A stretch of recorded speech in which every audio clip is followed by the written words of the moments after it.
Hello coders. তো আজকে আমরা দেখব কিভাবে পাইথনে আপনারা একটা লিস্ট স্লাইস করতে পারেন। তো চলুন আমরা দেখি।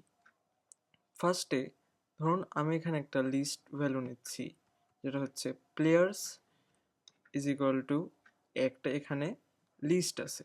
তো এখানে দেখতে পাচ্ছেন যে একটা 5টা আইটেমের মানে একটা 5টা এলিমেন্টের লিস্ট আছে।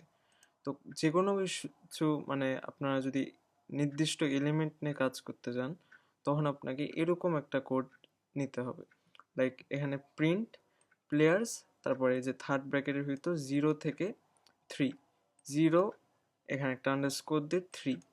তো এটার মানে হচ্ছে আপনার ওই ভ্যালুগুলোকে অ্যাক্সেসে আনা যেগুলো 0 থেকে 3 ইন্ডেক্স পর্যন্ত আছে, বাট 3 এর আগে যে ইন্ডেক্সটা, লাইক এই কোডটা যদি আমি বসাই তাহলে ইন্ডেক্সে 0 আসবে, 1 আসবে, 2 আসবে, মানে 0 ফার্স্টে 3টা আইটেম আসবে।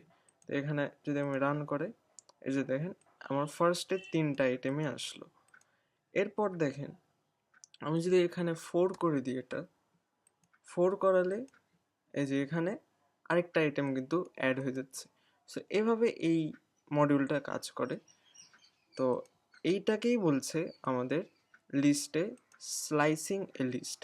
ওকে, সো এরকম আরও কন্টেন্ট পেতে আমার চ্যানেলটা সাবস্ক্রাইব করে রাখুন।